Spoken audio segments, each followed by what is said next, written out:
ኢየሱስ ክርስቶስ ሰው ሆነ ነው ያለው። ስጋን ለበሰ ያለው። ስለዚህ እኛን ሆነ፣ እኛ ባንወደውም ወደደን። ስለዚህ የሰው ልጅ ክብር ተመለሰ።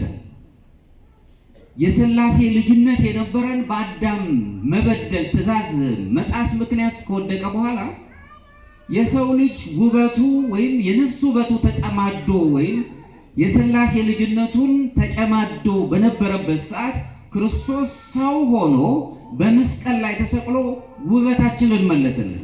እሱ ግን ደመግቡ አልነበረም። በመስቀል ላይ ሆኖ ማን ሌላው በነገረ ክርስቶስ ውስጥ ቅድስናን እናገኛለን። ምክንያቱም እኔ ቅዱስ እንደሆን እናንተም ቅዱሳን ሁኑ ነው የሚለው። ቆሮንቶስ ላይ እናንተ በዋጋ የተገዛችሁ የእግዚአብሔር ቤተ መቅደሶች በደም ዋጋ የተገዛችሁ የራሳችሁ አይደላችሁም ይላል። እዚህ ላይ ነው አሁን ብዙ ጊዜ መጠየቅ ያለብን። ሰው አሁን በጣም በብዙ ነገር በማንነት ጥያቄ ውስጥ ሲሰቃይ እናያለን። የግል ማንነቱ ራሱ ጥያቄ ውስጥ የራሳችሁ አይደላችሁም ብሎ የግል ማንነታችን ጥያቄ ውስጥ ከቶታል። የግል ማንነታችን ጥያቄ ውስጥ ሆኖ እንዴት ነው የቦል ማንነት ዓለም የሚናወጠው? ከዛኛው ወገን ከዚህኛው ወገን ቦንዝ የሚጣላው ዘራችን ንጹህ ነው፣ በደም የተገዛን እሱም ክርስቶስ ነው። ራሱን ዝቅ አደረገና ዝቅ ብሎ እኛን ከፍ አደረገን። ነገረ ክርስቶስ እናስቤን ነው። የመጀመሪያው ዘራችን ነው፣ የተስፋ ዘሬው ነው። ሁለተኛ ላይ የተባለው አካላዊ ቃል እሱ ስለኛ መተላለፍ ቆሰለ፣ በሱ ቁስልም እኛ ተፈወስን ነው። ይህንን አስቀድሞ ነብዩ ተንበዮት ነበር። በኋላ ጊዜ የምናገኘው አምላካችን ኢየሱስ ክርስቶስ በሱ ቁስል እኛ እንደተፈወስን እሱ ራሱን ባዶ አድርጎ እኛን ወደ የሕይወት ሙላት ውስጥ እንደወሰደን የምንረዳበት ነው። ነብዩ ኢሳይያስ ይህንን ምስጢራዊ አገላለጽ የክርስቶስ ቸር እረኝነትን አገልጋይነትን አጥርቶ ሲገልጽ መስቀል ከክርስቶስ ተለይቶ የማይታይ መሆኑን በዚህ መረዳት እንችላለን። ክርስቶስን እናነሳ፣ መስቀል አለ። አረጋውያን፣ ወጣቶች እንደምን አላችሁ? ቸርነት የባህሪ የሆነ አምላካችን እግዚአብሔር ለዚህ ሰዓት ስላደረሰን ስሙ የተመሰገነ ይሁን። እንግዲህ እኔ ቦታ ላውቀው ዛሬ ነው የሰማሁት እና በጣም የሚደንቅ ታሪክ አለው። እንደ አጋጣሚ ሆነው ግን እዚያው አካባቢ ደርሼ አላውቅምና የሚገርም መስዋዕትነት የተከፈለበት ቦታ እንደሆነ ሰምቻለሁ። ያው ነገር ሁሉ በደም ነው የሚጸናው እና እግዚአብሔር ሰማዕታትን ኢትኮን ስም ሐሰት ይላል መጽሐፍ አይደል? በሐሰት ምስክር አትሁን። ሰማዕት መሆን ማለት ምስክር መሆን ማለት ነውና የሰማዕታት ደም ያለበት ቦታ ስለሆነ የተባረከ ቦታ ነው። እናም ሁላችንም እንባረክበት ቦታ ስለሆነ በእውነት የእነሱም ጸሎት እንዲደርሰን የእነሱም ምልጃ ከኛ ጋር እንዲሆን አምላካችን እግዚአብሔር ቅዱስ ፈቃድ ይሆንልን። ለዛሬ ግን እኔ የተሰጠኝና እንድንማማር እግዚአብሔር እንደው እንዲያስተምረን የተፈለገበት ዋና ርዕስ ነገረ ክርስቶስ በሚል ትምህርታዊ ይዘት ያለው እንጂ ስብከት አይደለም ማለት ነው። ከኔ ጋር ናቸው። ምናልባት ይመስለኛል መሰረታዊ የሆነ ትምህርቶችን እንድትማሩ ስለፈለጉ የቤተ ክርስቲያኑ ዋና አስተዳዳሪ መላከ ብስራት መምህር አብርሃም ዲበኩሉ እንዲሁም የስብከተ ወንጌል ክፍል ኃላፊውና የሰባኪያነ ወንጌል ለእኛ ማህበረሰብ በተለይ ለኦርቶዶክሳውያን ማህበረሰብ መሰረታዊ ትምህርት ያስፈልጋል ከሚል የተነሳ አሁን ስለ ክርስቶስ እንድንማር ፈለጉና በዚህ ርዕስ ላይ ብንማማር አሉ። ከዚህ በፊት ሰምታችሁ ታውቃላችሁ? ነገረ ክርስቶስ ስለ ክርስቶስ ነገር ናችሁ። ስለ ክርስቶስ ነው የምንማረው። ግን ስለ ክርስቶስ ስንማር ከኦርቶዶክስ እይታ አንፃር ነው የምናየው። ኦርቶዶክሳዊ እይታ ደግሞ የተለየ ነው። ምክንያቱም አስተሳሰቡ ራሱ ይለያል ከሌሎች አስተሳሰቡ ከሌሎች የእምነት ቦታዎች ካሉት ይለያል። የኦርቶዶክስ ወይም ደግሞ በግሪክኛው ፍሮኔማ ይሉታል። ማለት የኦርቶዶክስ እሳቤ ተብሎ ይታወቃል። በኦርቶዶክስ እሳቤ ውስጥ የሚሆኑትን ነገሮች እንድናይ ነው። ከዚህ እንደው እንደመነሻ የምናደርገው ዮሐንስ ወንጌል ምዕራፍ 1 ቁጥር 14 ላይ ቃል ሥጋ ሆነ በእኛም ላይ አደረ የሚል ቃል የዮሐንስ ወንጌል ከአራቱ ወንጌላውያን መካከል አንዱ ነው። መጽሐፍ ቅዱስ ይኖራችኋል ቤታችሁ? መያዝ አለብን። ሌሎቹ የበለጡን ከዛ የተነሳ ነው። ሰው የመሆን ራሱ ሰው የመሆን ነገርን የቃል ምስጢርን በሰው ልጅነት ድህነት ውስጥ የምናይበት ታላቅ ምስጢር እንማራለን። ማዕከላዊ አድርገን የዚህን ዋና ርዕስ የምንወስደው ጌታችን መድኃኒታችን ኢየሱስ ክርስቶስ ከሦስቱ አካላት አንዱ ከሥላሴ አካል አብ፣ ወልድ፣ መንፈስ ቅዱስ ብለን የምንገልጸውን ወልድ የተባለው አምላካችን ኢየሱስ ክርስቶስ የዘላለም አምላክ ወልደ እግዚአብሔር ቃለ እግዚአብሔር እውነተኛ አምላክ ፍጹም ሰው ያለመቀላቀልና ያለመለየት የሰውን ሥጋ የለበሰ የተዋሃደ ኃጢአትንና ሞትን ያሸነፈ እንዲሁም የሰው ልጆችን በትንሣኤ ሱታፌ አምላክ ማለትም አማልክት ዘባጸጋ የምንባልበት እንድናገኝ የገለጸልን በሚስጥራት ሁሉ እንድንተባበር ሚስጥራተ ቤተክርስቲያን በምንለው ማለት ነው። አንዱ ቅዱስ ቁርባን በዚህ ውስጥ እንድንተባበር የሚያደርገን አምላካችን የሚሰጠው ስያሜም ጋር አያይዘን አምላካችን ኢየሱስ ክርስቶስ ሰዎች ወይም በምድር ላይ ያሉት ከሚናገሩት የተለየ ኦርቶዶክሱ የምታነሳበት የተለየ ከመሆኑ የተነሳ ክርስቶስን ማዕከል አድርገን የምንማረው ነው ማለት ነው። እንደ መግቢያ ክርስቲያናዊ ማዕከላዊ ጥያቄዎች ይኖሩናል። ሁሉም ዓለም የራሱ ጥያቄው ነው። ራሱ አምላካችን ኢየሱስ ክርስቶስ የሰው ልጅን ማን ይሉታል ብሎ ጥያቄ ጠይቋል። ስለዚህ አሁንም ስለ ክርስቶስ ብዙ ጥያቄዎች አሉ። እኔን ማን እንደሆንክ ትላላችሁ አላቸው ሐዋርያቱን ራሱ መልሶ። ሰዎች ይሄን ይላሉ፣ ከነቢያት መካከል የሚሉ አሉ፣ ከደጋጎቹ መካከል አንዱ ነው ይላሉ። እሺ እነሱ አሉ፣ እናንተ ግን ማን ትሉኛላችሁ ብሎ ጠየቃቸው። ማን ነው? ከኔ ጋር ያላችሁ? ክርስቶስ አምላካችን ኢየሱስ ክርስቶስ ሲጠይቅ እናንተስ እኔ ማን እንደሆንኩ ትላላችሁ ብሎ በማቴዎስ ወንጌል ምዕራፍ 16 ከቁጥር 15 ላይ ደቀ መዛሙርቱን ሲጠይቅ ቅዱስ ጴጥሮስ አንተ የክርስቶስ የሕያው አምላክ ልጅ ነህ ብሎ የባህሪ አባቱ አብ መሆኑን እሱ ደግሞ የባህሪ ልጅ ሆኖ መገለጹን አንተ የክርስቶስ የሕያው አምላክ ልጅ ነህ ብሎ አምላክነቱን ገልጾ ተነግሮታል። እንግዲህ ጥያቄዎች ይኖሩናል፣ መልሶቹም መመለስ አለባቸው። ይህ ጥያቄ ታሪክ ወይም ፍልስፍናን ብቻ የያዘ አይደለም። የክርስትና የእምነት መሰረት ያለበት የሚገለጽበት ነው። ክርስቶስ ማን ነው? ዓለም በጣም የሚጨነቅበት ማን ነው? በተለያዩ የእምነት ጎራ ውስጥ ያሉ ሰዎች የተለያዩ ነገሮች ይሰጡታል። ኦርቶዶክሳውያን ግን የምንገልጸው ክርስቶስ ከባህሪ አባቱ ከአብ ያለ እናት የተወለደ ከቅድስት ድንግል ማርያም ወይም ቴዎቶኮስ ወላዲት አምላክ ያለ አባት የተወለደ ከኔ ጋር ናችሁ። ለዓለም ምስጢር በጣም የሚረቅ ለአእምሯችን በጣም የሚረቅ ነገር የተደረገ ምክንያቱም ሰውኛው ጠባይ ይህ ግልጽ ሆኖ የሚታይ አይመስልም፣ ግን ለእግዚአብሔር ሁሉ ነውና ዓለማትን ሁሉ የፈጠረ በቃሉ ሁሉ ነገር የተፈጠረ እሱ ቃል ነው። አምላካችን ፍጹም አምላክ ፍጹም ሰው የሆነ መምህርና አዳኝ የሆነ መድኃኒት አዳኝ የሆነ ሁሉን ነገር ማድረግ የሚችል አምላክ የሆነ ስለሆነ እሱን ማዕከል አድርገን ነው የምናነሳው። ጥያቄያችን ተነስተን የነገረ መለኮት ወይም የነገረ ክርስቶስ ትምህርት ለምን ያስፈልጋል የሚል ጥያቄ ሊነሳ ይችላል። ምክንያት አለን። የምንማርበት ምክንያቶች አንደኛ ክርስቶስን ማዕከል ያደረገ ቤተክርስቲያን ክርስቶሳዊ ቤተክርስቲያን ኦርቶዶክስ ቤተክርስቲያን ክርስቶሳዊ ቤተክርስቲያን ናት። ድህነትን ታስተምርበታለች።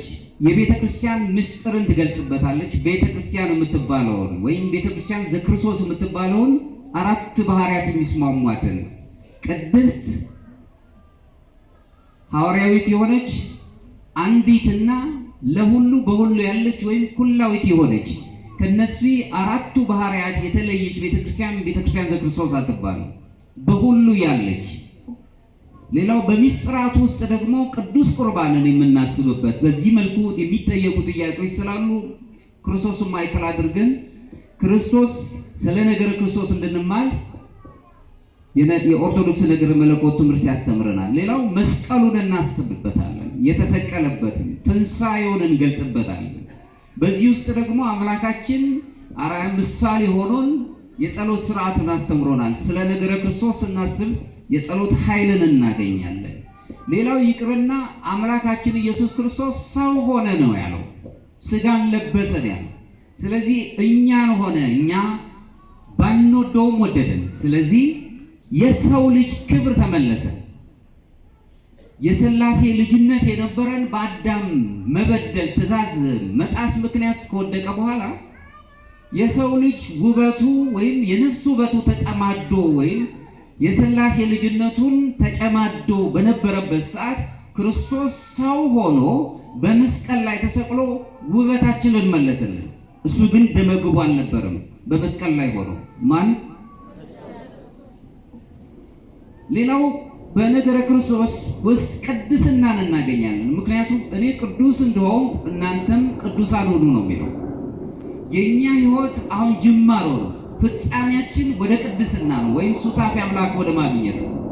አሁን ያለንበት ዓለም ብዙ ውጣ ውረድ ያለበት፣ ቁሳዊ የሆነ ግለኝነት ስሜት ያለበት፣ እኔ ብቻ ብሎ የሚያስብ ያለበት ነው። ከዚህ ወጥተን ግን ጉዟችን ስንሄድ የምናገኘው ሱታፊ አምላክ ነው፣ ወይም ቴዎሲስ የምንለው ፍጹም አምላካችንን የምንመስልበት። እንዲሁም በ13ኛው ክፍለ ዘመን ላይ የተነሳው ስምዖን የነገረ መለኮት ምሁር ምን ይላል? በኋላው ጊዜ እግዚአብሔርን ወደ መምሰል ስንቀርብ ከብርሃኑ ካልተፈጠረው ብርሃን ጋር እንዋሃዳለን እያለ ነው የሚናገር። እሱን የምንመስልበት የእግዚአብሔር ባህሪን መካፈል የምንችልበት። ይህንን ደግሞ ሁለተኛ ጴጥሮስ ምዕራፍ 1 ከቁጥር 4 ላይ ነገረ ክርስቶስን ስናስብ እናንተ የእግዚአብሔር የባህሪው ተካፋይ ትሆኑ ዘንድ እያለ ነው የሚነግረን። እኛን ያከበረን አምላክ በምድር ላይም ብቻ ተቅበዝብዘን እንድንኖር ሳይሆን ሰማያውያን ሊያደርገን ከሱ ጋር በልዕልና እንድንኖር ስለፈለገ ነገረ ክርስቶስን ስናዳምጥ እነዚህን ቃላቶች እንይዛለን። ስለዚህ ክርስቶስ በብሉይ ኪዳን የተስፋ ትንቢቶች ሲገለጽለት ሰምተናል። አንደኛው የመጀመሪያው የተስፋ ዘሮችን እናያለን። ዘፍጥረት ምዕራፍ 3 ከቁጥር 18 ላይ በዘርህና በዘሯ መካከል ጠላትነትን አደርጋለሁ፣ እርሱ ራስህን ይቀጠቅጣል፣ አንተም ሰኮናውን ትቀጠቅጣለህ። ይህ ለአዳም የተሰጠው አሳቹ አጋንንት ወይም ደግሞ ሰይጣን ካሳታቸው ከገነት ከወጡ በኋላ ካሳታቸው በኋላ የተሰጠውን ቃል ትንቢታዊ የሆነ በዘርህና በዘሩ መካከል ብሎ ሸኮናውን የሚቀጥል ያንንም ሊያጠፋ የሚችል ዳግማዊው አዳም ኢየሱስ ክርስቶስን ትንቢት አስቀድሞ ይነገርለታል። በዚህ በቀድሞ የነበሩት ወይም በመጀመሪያው ክፍለ ዘመን ላይ የነበሩ የቤተ ክርስቲያን ሐዋርያን አበው ይህንን ጽሑፍ የድህነት ተስፋ መጀመሪያ ብለው ይገልጹታል። በዘርና በዘሩ መካከል የተስፋን ዘር እኛ የተገኘ ነው ከሚጠፋ ዘር አይደለም። ደም የተከፈለልን አንትሙ ታቦቱ ለእግዚአብሔር ነው የተባለው። የእግዚአብሔር ቤተ መቅደሶች ነው የተባለው። ሰው የሥላሴን ልጅነት በጥምቀት ካገኘን በኋላ እኛ የእግዚአብሔር ቤተ መቅደሶች ነን። ቤተ መቅደሱን ደግሞ እናፈርስ ዘንድ ስልጣን የለንም። እንደውም እናንተ ይላል ቅዱስ ጳውሎስ ሲናገር በቆሮንቶስ ላይ እናንተ በዋጋ የተገዛችሁ የእግዚአብሔር ቤተ መቅደሶች በደም ዋጋ የተገዛችሁ የራሳችሁ አይደላችሁም ይላል። እዚህ ላይ ነው አሁን ብዙ ጊዜ መጠየቅ ያለብን። ሰው አሁን በጣም በብዙ ነገር በማንነት ጥያቄ ውስጥ ሲሰቃይ እናያለን። የግል ማንነቱ ራሱ ጥያቄ ውስጥ የራሳችሁ አይደላችሁም ብሎ የግል ማንነታችን ጥያቄ ውስጥ ከቶታል። የግል ማንነታችን ጥያቄ ውስጥ ሆኖ እንዴት ነው የቦል ማንነት ዓለም የሚናወጠው?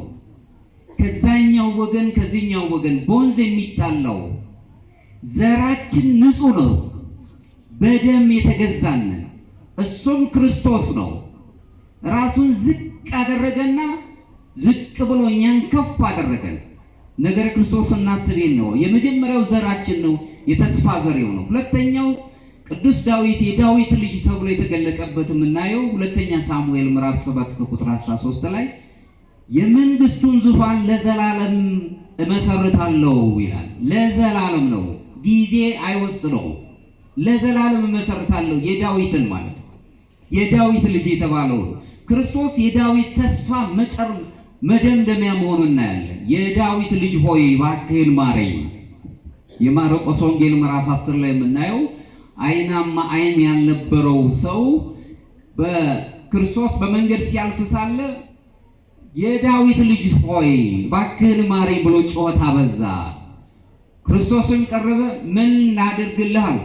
አይ ዘንድ ብርሃን ነው የምፈልገው አለ። ሌላ ጥያቄ አልነበረው፣ ብዙ ድሪቶም አላስቀመጠው፣ አይ ዘንድ ነው ያለው። ስለዚህ የዳዊት ልጅ ተብሎ ትንቢት የተነገረለት አምላክ ክርስቶስ በብሉይ ኪዳን ሌላ መከራን የሚቀበለው ቸር እረኛ፣ ደግ እረኛ፣ አገልጋይ ሊገለገል ሳይሆን ሊያገለግል የመጣ። ለዚህም ነው ኢሳይያስ በትንቢቱ 50 ትንቢተ ኢሳይያስ ምዕራፍ 53 ቁጥር 5 ላይ እርሱ ግን ስለ መተላለፋችን ቆሰለ ይላል። ማን? ወልድ አምላካችን ወልድ እግዚአብሔር ኢየሱስ ክርስቶስ ቃል የተባለው አካላዊ ቃል እሱ ስለኛ መተላለፍ ቆሰለ፣ በሱ ቁስልም እኛ ተፈወስን ነው። ይህንን አስቀድሞ ነብዩ ተንብዮት ነበር። በኋላ ጊዜ የምናገኘው አምላካችን ኢየሱስ ክርስቶስ በሱ ቁስል እኛ እንደተፈወስን እሱ ራሱን ባዶ አድርጎ እኛን ወደ የህይወት ሙላት ውስጥ እንደወሰደን የምንረዳበት ነው። ነብዩ ኢሳይያስ ይህንን ምስጢራዊ አገላለጽ የክርስቶስ ቸር እረኝነትን አገልጋይነትን አጥርቶ ሲገልጽ መስቀል ከክርስቶስ ተለይቶ የማይታይ መሆኑን በዚህ መረዳት እንችላለን። ክርስቶስን እናነሳ፣ መስቀል አለ። ከመስቀል በኋላ ሞት እንዳለው ከመሞት በኋላ ግን ትንሣኤ መኖሩን እንረዳለን። አራተኛው የአማኑኤል የሚል ትንቢት የተገለጸለት ትንቢት ነው። ይህንንም ኢሳይያስ ምዕራፍ 7 ከቁጥር 14 ላይ እነሆ ድንግል ትጸንሳለች፣ ወንድ ልጅም ትወልዳለች፣ ስሙንም አማኑኤል ብላ ትጠራዋለች። አማኑኤል ማለት ደግሞ እግዚአብሔር ከኛ ጋር ማለት ነው። ዓለም እግዚአብሔር ርቆት ነበረ። ክርስቶስ እስኪመጣ ድረስ ዓለም በጨለማ ውስጥ ነበር፣ ብርሃን ያስፈልገው ነበር። ስለዚህ ክርስቶስ እግዚአብሔር ከኛ ጋር የተባለ አማኑኤል ቀደም ብሎ በነቢዩ በኢሳይያስ ተተንብዮለት ነበር፣ በብሉይ ዘመን ማለት ነው፣ ከክርስቶስ ልደት በፊት። ያ ትንቢት ፍጻሜው የሆነና የትንቢቱ ፍጻሜውን ያገኘው ክርስቶስ ሥጋ በመልበሱ ነው፣ እኛን በመሆኑ ነው። ከኔ ጋር ናችሁ? ነገረ ክርስቶስ በነቢያቱ በብሉይ የምናየው ነው። ክርስቶስ የዘላለም አምላክ የእግዚአብሔር ቃል ተብሎ የተገለጸ ነው። ዮሐንስ ወንጌል ምዕራፍ 1 ከቁጥር 1 እስከ 3 ስንማለድ በመጀመሪያ ቃል ነበረ አለ። ቃልም በእግዚአብሔር ዘንድ ነበረ፣ ቃልም እግዚአብሔር ነበረ። በመጀመሪያ ዘመን የማይገድበው ይህ በዚህ ዘመን ተገኘ የማይባል አምላክ ቃል፣ አካላዊ ቃል፣ ዝርው ያልሆነ አካላዊ ቃል፣ የአብ ቃሉ የመንፈስ ቅዱስ ቃሉ ማለት ነው። በቃሉ ነው ይህ ብርሃን ይሁን ሲል ዘፍጥረት 1 ላይ ትመለከቱ እንደሆነ በቃሉ እግዚአብሔር ሲያዝ ብርሃን ሆነ፣ ጨለማም ሆነ፣ ቀንና ሌሊትም አለው ነው የሚለው። በቃሉ ሲያዝ ይሆናል። የመቶ አለቃው በሐዲስ ኪዳን ዘመን ልጄ ታማብኛለችና ፈውስልኝ አለው ክርስቶስን። ና ቤት እንድፈውስልህ ውሰደኛል። የለም በቃልህ እዘዝ አለው። ከኔ ጋር ናችሁ? በቃልህ እዘዝ። እኔ እንኳን አለ ባለኝ አቅም የማዛቸው አንዱን ሂድ ብለው የሚሄድ አንዱን ና ብለው የሚመጣ አለኝ። እኔ እንኳን ፍጥሮ ባንተ ዘንድ አጋንንት ምን ቁም ነገር አላቸው? ስለዚህ በቃልህ እዘዝ፣ አጋንንት ከልጅ ይወጣል። ከኔ ጋር ናችሁ? ያልሞላልን ነገር ካላሁን በቃሉ እንዲያዝ መፍቀድ አለብን። በቃሉ በዚህ ሰው በመቶ አለቃው ሰውዬ እጅግ ተደነቀ ነው የሚለው ክርስቶስ በሶስት ምክንያት። አንደኛው ጥበብ አገኝቶበታል፣ በቃሉ እንዲያዝ። እኔ እንኳን ጥበብን ተመልክቶበታል። ሌላው ቃሉ ራሱ እንደሚያድን ልጁን እንደሚያድንለት እምነት ነበረው። ሶስተኛው ትሁት ነው።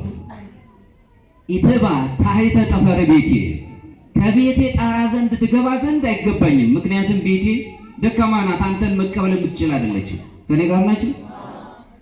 ትሁት የሆነ ሰብዕና ሲኖረን በእምነት ስንታነጽ ምንም እንኳን የተንገጫገጨ ህይወት ቢኖረንም ብንደክምም ብናጣም አምነን በእምነታችን ጸንተን የምንኖር ስንሆን ጥበብ ተሞልቶብን፣ በተለይም አሁን ዓለም በጣም እየተሰቃየ ያለው አዋቂ ለመሆን ነው። እውቀት አሻጋሪ ነው እንጂ ሂደት ነው እንጂ ፍጹም አያደርገንም። በእውቀት ብዙ ያወቁ እውቀታቸው በእውቀት ይተካል። ኦርቶዶክሳዊ እውቀት ግን ጥበብ ነው የሚፈልገው። ጥበብ አሻጋሪ ናት፣ አርቃሩ የምታሳየው። ይህ እዚህ የምንናገረው ነገር አሻግሮ የሚያሳይ መሆን አለበት፣ ተስፋን የሚሰጥ መሆን አለበት። በሶስት መልኩ እንደተደነቀ አሁን ማን ነው አምላኩ የሚደነቅበት ህይወት ያለው ነው ጥያቄ። ይህንን ብሏል። ቃሉ ሁሉን ማድረግ የሚችል ስለሆነ ቃል በመጀመሪያ በእግዚአብሔር ዘንድ ነበረ። ያ ቃልን ነው እንግዲህ ከቁጥር 14 ላይ ዮሐንስ ወንጌል ምዕራፍ 1 ከቁጥር 14 ላይ ቃል የተባለው ጸጋንና እውነትን ተሞልቶ በእኛም ላይ አደረ። ከኔ ጋር ናችሁ? እኛን ሆነ። መላእክትን አይደለም የሆነው፣ እኛን ሆነ። እሱን እንድንሆን እሱን እንድንመስል እኛን ሆነ ክርስቶስ። ይህ ቅድም በመጀመሪያው ሰዓት ላይ ወንጌላዊ የሚገልጽልን ቃልን የሚገልጸው ራሱ ወንጌላዊው ዮሐንስ ወንጌሉን የጀመረው ከቤተልሔም አይደለም። ከኔ ጋር ናችሁ? ከቤተልሔም ከዘመነ ሐዲስ ልደት አይደለም፣ ከልደተ ክርስቶስ አይደለም። ከልደተ ክርስቶስ በፊት ስለነበረው ነቢያት ስለተናገሩለት ምስጢር ስለተነገረለት የአብ ቃሉ የመንፈስ ቅዱስ ቃሉ የሆነውን ቃል መጀመሪያ ብሎ ገለጽ። ከቤተልሔም በስጋ ስለተገለጸው ከቤተልሔም አይደለም የጀመረው። መጀመሪያ የጀመረው ከዘላለማዊነቱ ነው። አምላካችን ኢየሱስ ክርስቶስ ዘላለማዊ ነው። እኛን ዘላለማዊ ለማድረግ እሱን የምንይዝበት ነው። ሁለተኛው ክርስቶስ አምላክ እንጂ ፍጡር አይደለም። ምክንያቱም ብዙ ፍጡራን ነው የሚሉ ስላሉ ለዛ መልስ ይሰጣሉ። ስለዚህ ሁሉ በእርሱ ሆነ። ዮሐንስ ወንጌል ምዕራፍ 1 ከቁጥር 3 ላይ ይህ ቃል በመጀመሪያ የነበረው ሁሉ በዓለም ላይ የነበረው በፍጥረታት ዘንድ ያሉት ነገሮች ሁሉ በዓለማት ውስጥ ያለው ሁሉም የሚታየውንም የማይታየው ነገር ሁሉ በሱ ተዘጋጀ፣ በሱ ሆነ። ስለዚህ ከፍጥረታት በላይ የሆነ ዘላለማዊ መሆኑን እንረዳለን አምላካችንን። ስለሆነም ክርስቶስ ዓለማትን በሙሉ መፍጠሩን በዚህ እንረዳለን። ፍጥረት ሁሉ በእርሱ በኩልም ወደ መኖር የመጣበት እርሱ ራሱ ለዘላለም አምላክና ፈጣሪ መሆኑን እንረዳለን። ማን? አምላካችን ኢየሱስ ክርስቶስ። ከቅዱስ መጽሐፍ አንጻር ስናይ ቅዱስ ጳውሎስ ዕብራውያን ምዕራፍ 1 ከቁጥር 3 ላይ እንዲህ ይለናል። እርሱ በክብሩ መንጸባረቅና የባህሪው ምሳሌ ሆኖ ሁሉን በስልጣኑ ቃል እየደገፈ ኃጢአታችንን በራሱ ካነጻ በኋላ በሰማይ በግርማው ቀኝ ተቀመጠ። እሱ የተባለው አምላካችን ኢየሱስ ክርስቶስ። ቅዱስ ጳውሎስ የሚገልጽ ይሄንን ሁሉን ካደረገ በኋላ እንደውም ቅዱስ የቂሳሪያው ቅዱስ ባስልዮስ ሲናገር ምን ይላል? ያልተዋሃደውን አላሳረገውም ይላል። ይገባቸዋል? እኛን ስለተዋሃደን ከሰማይ ከወረደው በቀር ወደ ሰማይ የወጣ የለም ነው የሚለን። ስለዚህ እኛ ምድር ላይ የነበረን ምድር ላይ ስንቅበዘበዘን የነበር በአዳም ምክንያት በበደል ምክንያት ባለመታዘዝ ምክንያት ከሞት ጋር በምድር ላይ የነበርነውን እሱ ሞታችንን ሞቶልንና ሞታችንን ገሎልን በትንሣኤ ከገለጸን በኋላ በእርገት ደግሞ በአብ ቀኝ ያስቀምጠን። አዳም ከኛ እንደ አንዱ ሆነ ነው አይደል የሚለው? ከኔ ጋር ናችሁ? አዳም የፈለገው አምላክ መሆን ነበረ። አማልክት ዘበጸጋ አደረገን እኛን። አዳም አምላክ ዘበጸጋ ሆነ፣ የስጦታ አምላክ ሆነ። ከኔ ጋር ናችሁ? ስለዚህ አምላካችን ነገረ ክርስቶስን ስናይ የኛ ህይወት ራሱ የመቀየሩን ህይወት እናያለን። ዕብራውያን ላይ የሚነግረን ክርስቶስ ያንኑ መለኮታዊ ባህሪ ወይም እውነታውን ስላለው አባቱ እግዚአብሔር አብን ገለጠው ነው። እግዚአብሔር ወልድን ስጋ በመልበሱ እሱ ተረከልን፣ ነገረን። ስለ እግዚአብሔርን አይቶ የሚቆም የለም። እግዚአብሔርን አይቶ የሚቆም ብርሃኑ ከፀሐይ በጣም እጅግ አሁን እኛም ራሳችን ትመለከቱ እንደሆነ በተለይም ጎርጎርዮስ ዘኑሲስ የሙሴን ታሪክ በጻፈበት ድርሳኑ ላይ ምን ይላል? ሙሴ ወደ ሲና ተራራ ሲወጣ 3 ደረጃዎችን አልፏል ይላል። ከኔ ጋር ናችሁ?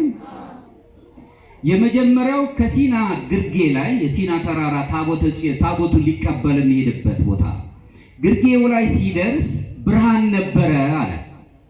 የሚታይ ብርሃን ነበር። ያ የንጽሐ ሥጋ ምሳሌ አድርጎ መሰለው ጎርጎርዮስ ዘኑሲስ። ብርሃን ነበር። ምክንያቱም በስጋችን ውስጥ ብዙ ጠውረድ አለ፣ መሄድ መውጣት አለብን። በእምነት እንጀምርና ንጽሐ ሥጋችን ላይ ስንደርስ በእምነት ጀምረን የምንጨርሰው በፍቅር ነው፣ ንጽሐ ልቦና ላይ እስክንደርስ ድረስ። በዚህ ሰዓት መውጣት መውረድ የነበረበትን ሕይወታችንን ሁሉ ምናልባትም በማመን የጀመርነውን እግዚአብሔርን ወደ መፍራት እናድጋለን። ከዛ ወደ ንስሐ እንቀርባለን። ከዛ ደግሞ ራስን ወደ መቆጣጠር፣ ራስን ወደ መግዛት እንቀርብና ትዕግስት፣ የዋህነት፣ ቅንነት እነዚህ የሚሉትን ነገር እናልፍና ሁሉም ሰው ግን የሚሻገራት የእያንዳንዳችን የየራሳችን የተለየ ገደሎች አሉ። ወንዙን አሁን የምንሻገርበት ድልድይ እንዳለ ሁሉ እያንዳንዳችን የግድ መሻገር አለብን። ያንን አቢስ ይሉታል። አቢስ ማለት ጥልቅ የሆነ ሐሳብም ሊሆን ይችላል፣ ተግባራዊም ሊሆን ይችላል። ያንን ተሻግረን ስንሄድ ወደ ንጽሐ ነፍስ ላይ ነው የምንደርሰው። ሙሴ ወደ ሁለተኛው ደረጃ ሲደርስ የሲና ማዕከላዊ ተራራ ላይ ሲደርስ ብርሃንና ጨለማ የተዋሃዳት ደመና ታየችው ይላል ጎርጎርዮስ ዘኑሲስ ሲጽፍ። በዚህ ውስጥ ሆኖ የእግዚአብሔር ቃሉን ሰማ፣ ድምፅም ተሰማ። ያን ጊዜ ይህንን ሐዋርያን አቦ ምን ይሏታል? ንጹህ ጸሎት ይሏታል። ከኔ ጋር ናቸው? ንጹህ ጸሎት ማለት ሌሎች ንጹዎች አይደሉም ማለት አለ። ንጹህ ጸሎት እዚህ ላይ ነው። ንጹህ ጸሎት ይህ ማለት ሐዋርያን አቦ ቀደም ብሎ የነበሩት በመጀመሪያ ክፍለ ዘመን ላይ ያሉት ሐዋርያን አቦ ይህችን ጸሎት ምን ይሏታል? ምንም ድጋም የሌለባት ቃል ሳያወጧት የሚጸልዩት የአእምሮ ጸሎት ይሏታል። ከኔ ጋር ናቸው? ወይም አጭሯ የኢየሱስ ክርስቶስ ጸሎት ኪሪለይሶ፣ አቤቱ እግዚኦ፣ አቤቱ ይቅር በለን፣ ኃጢአተኛውን ይቅር በለን፣ ሁልጊዜ የበደለም ይቅር በለን፣ ወደሱ መቅረብ ስላለብን። ይህን ዛት ሲደርስ እንግዲህ ደመና ብርሃንና ጨለማ ነው የተዋሃደው ነው የሚለን ጎርጎርዮስ ዘኑሲስ። የመጨረሻው ደረጃ ላይ ሲደርስ ግን እዚህ ቦታ ላይ ወይም ማዕከላዊ ስፍራ ላይ እውነትን ፍለጋ ነው። ንጽሐ ነፍስ ላይ ስንደርስ እውነት ምንድን ናት? አንጻራዊ ናት ወይስ አማናዊት ናት? በኦርቶዶክስ ዓለም እውነት አማናዊት ናት። ምክንያቱም አምላካችን እግዚአብሔር እውነት ስለሆነ፣ ቃል ኢየሱስ ክርስቶስ እውነት ስለሆነ እውነት ነው ብለው ለዚህ ከዚህ ተነስቶ ምንጊዜም ቅዱሳት መጻሕፍትን ለማወቅ ሲም እግዚኦ አቃቤ ለአፉዬ ቅዱስ ዳዊት እንደተናገረው ለአንደበቴን ጠባቂ ንዘዝላት። በዚህ ደረጃ ላይ ሰዎች ሲደርሱ ከመናገር ይልቅ ዝምታን ይመርጣሉ። ግልጽ ነው። ከኔ ጋር ናችሁ? ዝም ማለት ወይም ምን ማለት ነው? አይምሮን እና ልብን ጸጥታ እንዲኖራቸው ዝም ማሰኘት፣ አይምሮ ከክፋት እንዲጸዳ፣ ልብ ከክፉ ነገር እንዲጸዳ ማድረግ መቻል ማለት ነው። የመጨረሻው ደረጃ ላይ ጎርጎርዮስ ዘኑሲስ የሙሴን ታሪክ በጠቀሰበት አንቀጽ ላይ ሲናገር ንጽሐ ልቦና ላይ የምትመሰለዋ ላይ ሲደርስ ግን የሲና ጫፍ ተራራ ላይ ሲደርስ ጨለማ ነው የሚለው። እሱ የሚለው ዳዝሊንግ ዳርክነስ ነው የሚባል ጨለማ ታየችው ነው የሚለው። ከኔ ጋር ናችሁ? ብርሃን የታየው በብርሃን ጀምሮ መጨረሻ ጨለማ ታየችው ነው።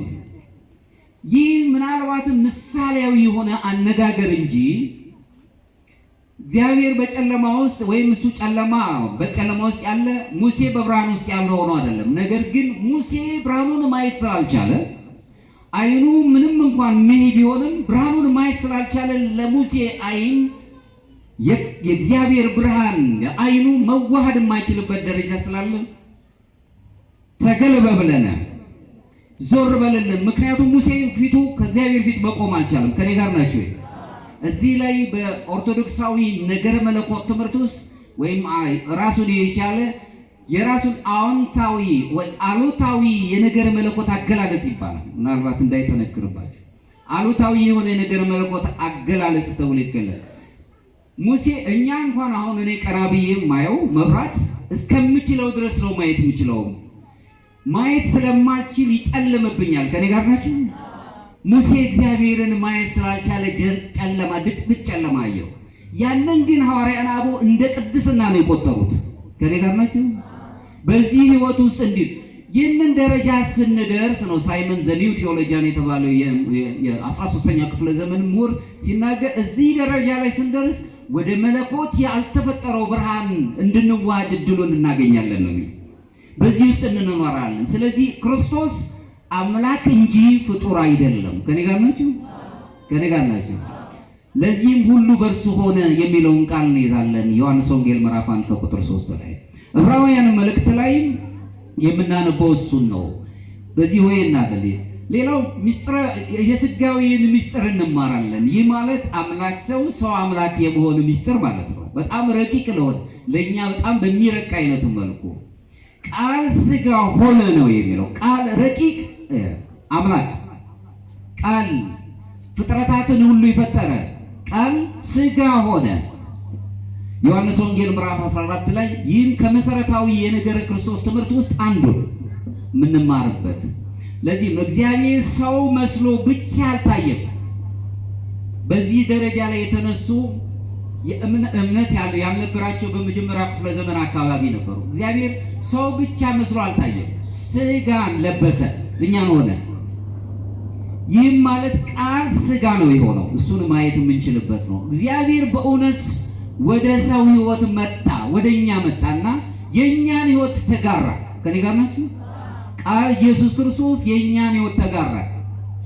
ምንም የሚወዱን ሰዎች ህይወታችንን አይጋሩም። የሆነ እስከምንችለው ድረስ አብሮን የሚቆዩት እስከሚችሉት ድረስ በማይቻልበት ቦታ ሁሉ የኛን ህይወት ይጋራል። አምላካችን መከራችንን ይጋራዋል። ስቃያችንን ከኛ ጋር ነው አብሮ ያለው። ስናጣ አብሮን ያለ እሱ ባለበት ሁሉ ነዳያን ይሰበሰባሉ። አምላከ ነዳያን ነው የሚባል አምላካችን ኢየሱስ ክርስቶስ። ስለዚህ እግዚአብሔር በእውነት ወደ ሰው ህይወት ወይም የሰው ህይወት ስንል የሰው ህልውናን ራሱ ለማደስ መጣ። ህልውናችን ጠፍቶ ነበር፣ ሞት ነበር የሚነገርልን። ክርስቶስ ሲመጣ ግን ወደ ህይወት መጣ። እዚሁ ላይ እንግዲህ የምናየው ቃል ሥጋ ሆነ ስንል ግን ዝም ብሎ አይደለም። ከቅድስት ድንግል ማርያም በኦርቶዶክሳዊ አጠራር ቴዎቶኮስ ወላዲተ አምላክ ተብላ የምትጠራ ማለት ነው። የሉቃስ ወንጌል ምዕራፍ 1 ከቁጥር 35 ላይ በመንፈስ ቅዱስ ነው የሚለው። መንፈስ ቅዱስ በአንቺ ላይ ይመጣል፣ የልዑል ኃይልም ይጸልልሻል። ይህ ለድንግል ማርያም ብቻ የተሰጠ ነው። ከኔ ጋር ናችሁ? የትኛውም ቅዱስ መጽሐፍ ላይ ምንም የማናገኘው ለድንግል ማርያም ብቻ የተገለጸ ነው። ሌሎቹ በተፈጥሮ ጠባያቸው ላይ የሚስማማቸው አለ። በመንፈስ ቅዱስ ትጸንሻለሽ፣ ወንድ ልጅም ትወልጃለሽ፣ የልዑል ኃይልም ይጸልልሻል ካንቺ ጋር ብሎ ተናገረ። ስለዚህ ቅድስት ድንግል ማርያም ዘላለማዊ የሆነውን አምላክ የወለደችልን ቴዎቶኮስ ወይም ወላዲት አምላክ ተብላ ትጠራለች። ከኔ ጋር ናችሁ? ነገረ ክርስቶስን ስናረሳ ቅድስት ድንግል ማርያምን መዘንጋት ስለማንችል፣ ስለዚህም ነው ኦርቶዶክሳዊት ቤተክርስቲያን ቅድስት ድንግል ማርያምን ስታከብር በአክብሮት ማለት ነው። በአክብሮት በተለየ አክብሮት ወላዲት አምላክ ነው የምንለው። አምላክን የተሸከመች የአምላክ እናት ብለን ነው እንቀበላል። ቅድስት ድንግል ማርያም ወላዲት አምላክ የምንለባት የወለደችው በእውነትም ሰው የሆነ አምላክ ስለ የወለደችው አምላክን የወለደችልን እኛን የሆነውን አምላክ ስለወለደችልን ነው። ክርስቶስ ፍጹም አምላክ ፍጹም ሰው ነው ስንልስ ፍጹም ነው ፍጹም አምላክ ነው ስንል ራሱ ዮሐንስ ወንጌል ምዕራፍ 20 ከቁጥር 28 ላይ ቶማስ የተባለው ቅዱስ ቶማስ ወንጌላዊው ሐዋርያው በጥርጥር ውስጥ በነበረበት ጊዜ ጎኑን አይቶ ካወቀ በኋላ ጌታዬ አምላኬ ሆይ ብሎ መስክሯል። ከኔ ጋር ናችሁ? የክርስቶስን ጎን ከዳሰሰ በኋላ ቅዱስ ጳውሎስ ወደ ቆላስይስ መልእክቱ ላይ ምዕራፍ 2 ከቁጥር 9 ደግሞ በእርሱ የመለኮት ሙላት ሁሉ በሥጋ ተገልጦ ይኖራልና ይላል። በሥጋ የተገለጠው አምላካችን መለኮት ነው። አምላክ ነው። ዘላለማዊ አምላክ ነው። ዓለምን የፈጠረ ነው። ዓለም ስለጨነቀው እኛን ሆነና እኛን መስሎ ነው ያደነን መጣ። እኛ ወደሱ መቅረብ ሲያቀተን አሁንም ቅዱስ ጳውሎስ ወደ ፊልጵስዩስ የጻፈው ምዕራፍ 2 ቁጥር 6 ላይ እርሱ በእግዚአብሔር መልክ ሲኖር ይልና ዝቅ ብሎ ተገኘ። ባዶ ኬኖሲስ በግሪክኛው ዝቅ ማለት ባዶ ራሱን ዝቅ አደረገ፣ እኛን ከፍ ላይ ያደረገ። አሁንም ወደ ቲቶ ሲጽፍ ቅዱስ ጳውሎስ ምዕራፍ 2 ቁጥር 13 ላይ የታላቁን አምላካችንና የመድኃኒታችንን የኢየሱስ ክርስቶስን ከኔ ጋር ናቸው። አምላካችን ኢየሱስ ክርስቶስ ምንድን ነው? አቤት አምላክ ነው። ዘላለማዊ ነው። መድኃኒት ነው። የዘላለም ሕይወት የሰጠን ነው። አዳኛችንም ነው። የሕይወታችን ልዩ መንገድ ነው። የጽድቃችን በር ነው። ቅዱስ አትናቴዎስ እንደውም ሲናገር ምን ይላል? የክብር ዘንጋችን ነው የሚለው። አባ ጊዮርጊስ ዘጋስጫ የክብራችን ቀንድ ነው የሚለው። ሁላችን የዳንበት መድኃኒታችን ብሎ ነው የሚያስቀምጠው። ክርስቶስ ፍጹም ሰው ነው ስንል ስለኛ ሁሉን ነገር የሰጠን አምላክ በግርግም ውስጥ ተወለደ፣ ተወለደ።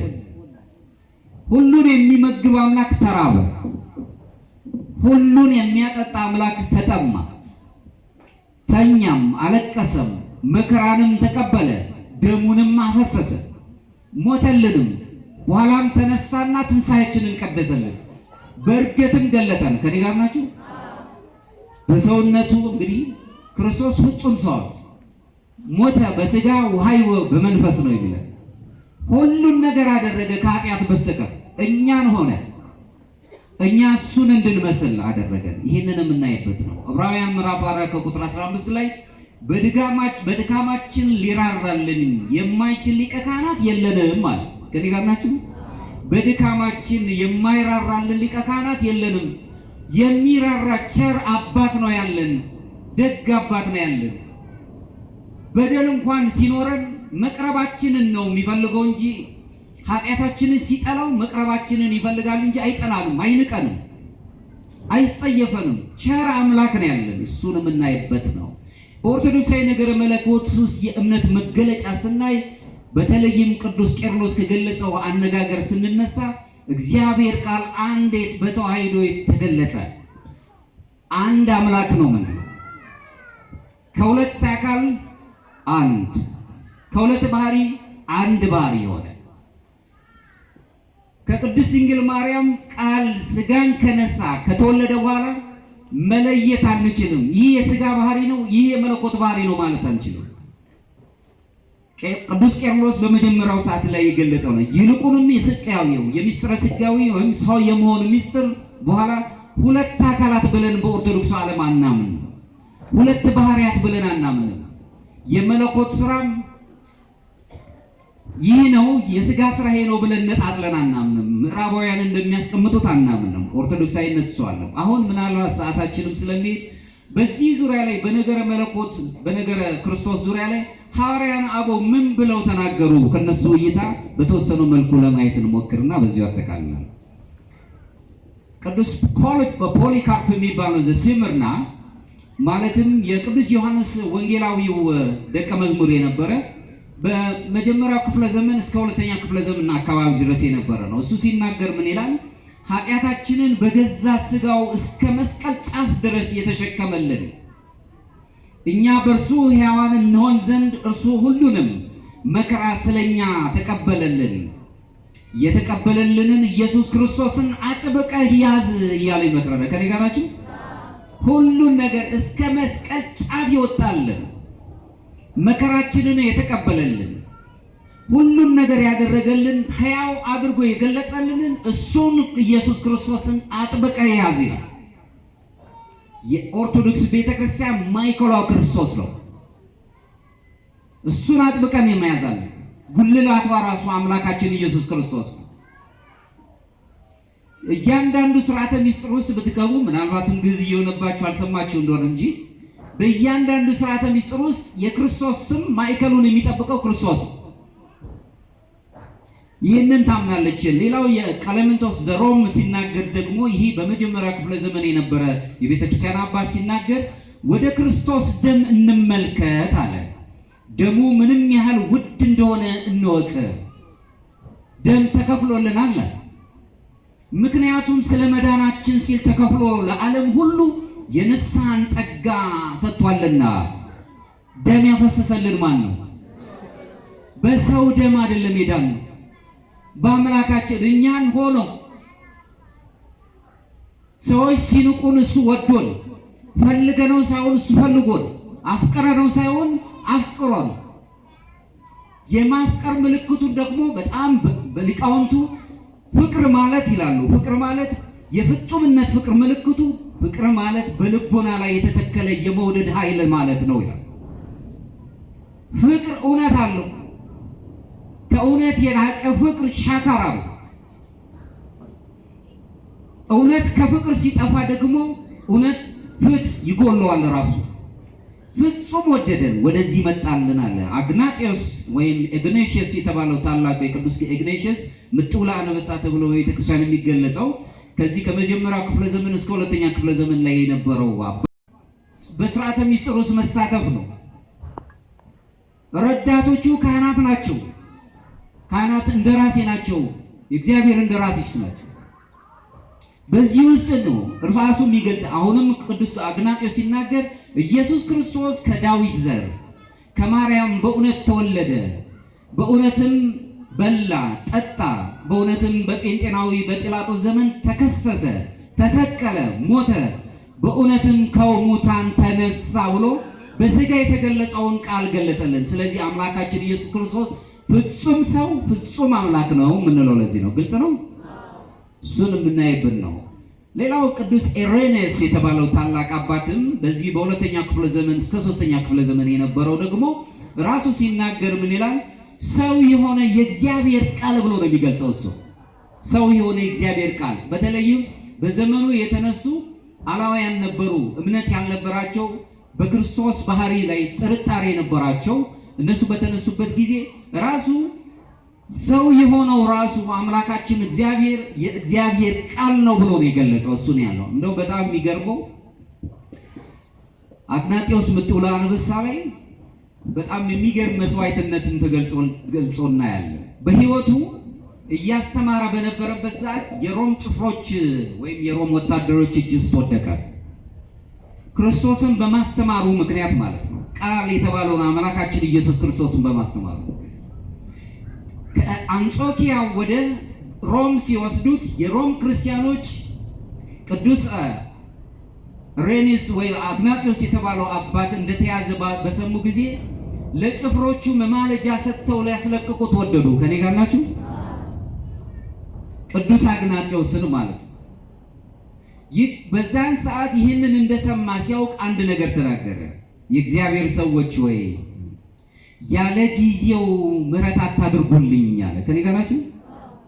አሁን እኔ የእግዚአብሔር ስንዴ ነኝ፣ በአፋናብስት ውስጥ እፈጫለሁ፣ ክርስቶስንም እመስለዋለሁ። ስለዚህ ያለ ጊዜው መማለጃ ሰጥታችሁ ይህንን ክብር አትንሶኝ አላቸው። ከኔ ጋር ናችሁ? ሰማዕታት ሞታቸው ሕይወታቸው ነው።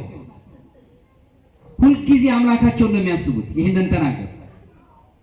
ቅድም ያነሳሁትን ቅዱስ ፖሊካርፕ የተባለው ዘመኑ 86 በደረሰ ሰዓት በሮም ጭፍሮች እጅ በወደቀ ሰዓት አንተ አርጅተሃል፣ ራስህን አድን፣ ክርስቶስንም ስደብ፣ ክርስቶስንም ካድና እንልቀቅህ አሉት። አንድ ቃል ተናገረ እሱ 86 ዓመት ሙሉ አምላኬን አገለገልኩት፣ እሱም አልበደለኝም። እንዴት አምላኬን እሰድበዋለሁ አለ። ክደት መስደብ ነው፣ አምላክን መስደብ ነው። ከኔ ጋር ናችሁ? እንዴት እሰድበዋለሁ? አንስተው ለአናብስት ሰጡት። የእግዚአብሔር ፍቅር የአምላካችን የኢየሱስ ክርስቶስ ፍቅር ሲገባን ሞታችን ሕይወት ነው የሚመስለን። ይሄ ደግሞ ቦታ ምስክር ነው። ግልጽ ነው።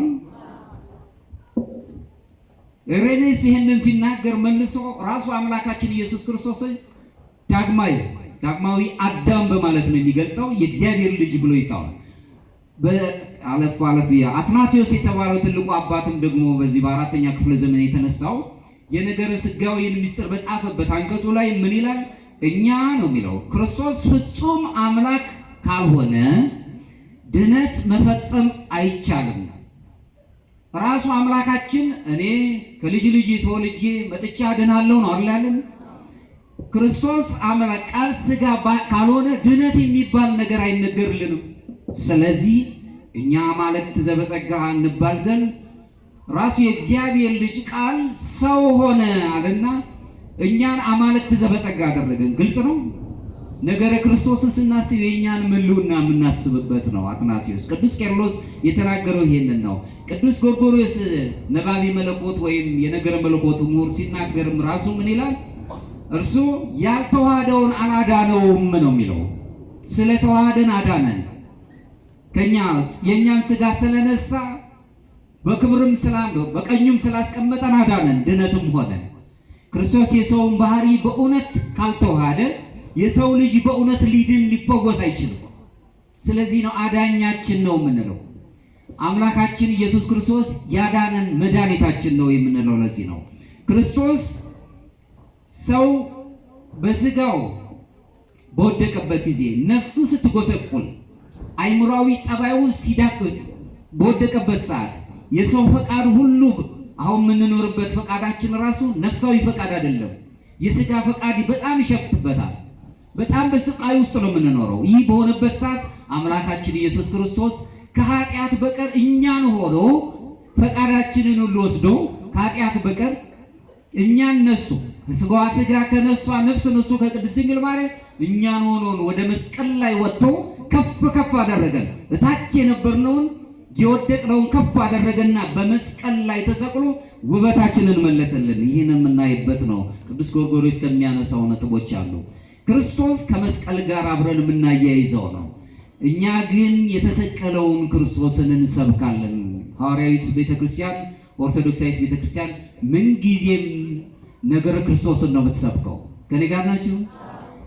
ክብሮሙ ለቅዱሳን ስንል የቅዱሳን ክብራቸው አምላካችን ኢየሱስ ክርስቶስ ነው። በዚህ በምስራቁ አብያተ ክርስቲያናት በኦርቶዶክስ ዓለም ላይ ስዕላትን ሲስሉ ወይም ደግሞ ሲሳለሙ በሱ ውስጥ ክርስቶስን ነው ማለት ክርስቶስ ያስቻላችሁን ብለው ነው የሚሳለሙት። ከኔ ጋር ናችሁ?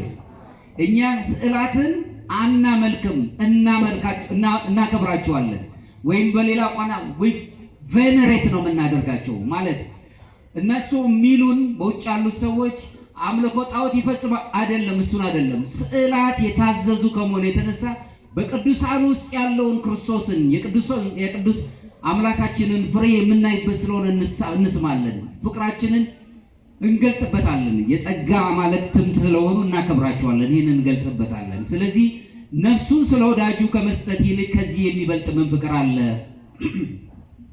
ዮሐንስ ወንጌል ምዕራፍ 15 ከቁጥር 13 ላይ ነፍሱን ራሱ እርስ በርሳችሁ ተዋደዱ ትእዛዜን ፈጽሙ አለና እዚሁ ምዕራፍ ላይ አምላካችን ኢየሱስ ክርስቶስ እርስ በርሳ ምንድነው የወሱ ትእዛዙ ስናስብ እርስ በርሳችሁ ተዋደዱ አለ።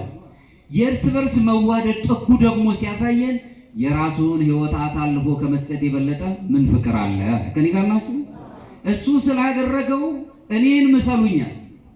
ስለ ሌሎች ሰዎች አይደለም፣ ወዳጆቻችሁን ብቻ አይደለም ጠላቶቻችሁንም ውደዱ ብሎ ወደደን። በትህትና ራሳችንን እንገልጽ። እሱ ተነስቷል እንጂ በዚህ የለም ተብሎ የተገለጸለት የሉቃስ ወንጌል ምዕራፍ 4 ከቁጥር 6 ላይ አምላካችን ኢየሱስ ክርስቶስ በመቃብር ውስጥ ዋለ። ማንም መቃብሩን ክፈቱልኝ ሳይል ተነሳ። ስለዚህም ነው እሱ ተነስቷል እንጂ በዚህ የለም። ሁሉን የሚችል አምላክን ነው የምትሰብክ ቤተክርስቲያን። ነገር ክርስቶስ የሰው ልጆች የክብር መገለጫ ነው። ለዚህም ነው እንግዲህ ሁላችንም ይህንን ስንመለከት ርኅራኄ፣ ፍትሕ፣ ለድሆች መራራት፣ እርዳታን ማድረግ፣ የሰው ልጅን ክብር መጠበቅ፣ ይቅርታንና እርቅን መፈጸም፣ አገልግሎት ልንሰጥ ያስፈልጋል። በየአቅማችን አገልጋዮች መሆን አለብን። በየችሎታችን የፍትሕ ሰዎች መሆን አለብን። ዓለም ፍትሕ አጣለች። መጽሐፍ የሚነግረን ፍትሕ ማለት ከአድሎ ነፃ መሆን ማለት ነው። እውነትን ከሐሰት ለይቶ ማስቀመጥ። ይህን ደግሞ አምላካችን ኢየሱስ ክርስቶስ ነው ያስተማረው። ኦሪቱ ላይ ሲነግረን ኢትምት ፍትሐ ነዳይ ወኢትአምፅ በፊት ነው። ድሃውንም አትበድል ፍትሕም አታጓድል ነው። ከኔ ጋር ናችሁ? ሕሊናችን ብዙ ጊዜ በድሏል። ብዙ ጊዜ በሰዎች ላይ ኩነኔን ተናግሯል። ከራሳችን ይልቅ ሰዎችን ተናግሯል። ጣት ቀስረናል። ስለ ራሳችን የወራንባቸው ጊዜያት መልካም ሊሆኑ ይችላሉ እንጂ የበደሎቻችን ለማውራት በጣም ጊዜ የለንም እና እንፈራለን። በጨለማ ውስጥ ነው ያለነው። ስለ ራሳችን በደል የምንናገርበት ክርስቶስን የምንመስል ከሆነ በሌሎች ላይ መፍረድ የለብንም። ፍርድ የእግዚአብሔር ነው፣ በምህረት የሚገልጽ አምላክ ስላለን ማለት ነው። በዚሁ ላጠቃል። ቃል ሥጋ ሆነ፣ በእኛም ላይ አደረ። ክርስቶስ ሰው የሆነ አምላክ፣ በሥጋ የተገለጠ ቃል፣ ወደ ፍጥረት የመጣ ፈጣሪ፣ አገልጋይ የሆነ ንጉሥ፣ ሞትን የቀመሰ የማይሞተው የትንሣኤ ባለቤት፣ ሕይወቱን ስለ በጎቹ አሳልፎ የሰጠ እውነተኛ ቸር እረኛ፣ ሞትን ያሸነፈ የተሰቀለ እርሱ ብቻውን አምላካችን፣ የሰውን ልጅ የሚያስነሳው የተነሳው የትንሣኤው ባለቤት አምላካችን ኢየሱስ ክርስቶስ ስለሆነ ይህንን የምትሰብክ ቤተክርስቲያን ዘክርስቶስ ትባላለች። አምላካችን ኢየሱስ ክርስቶስ ከኛ ጋር ይሆንልን። የአባቶቻችንን እምነት ከኛው እንድንጠብቅ ኃይሉን ጥበቡን ይስጠን። የነበረን ጊዜ አምላካችን ስሙ የተመሰገነ ይሁን። ይቆያል።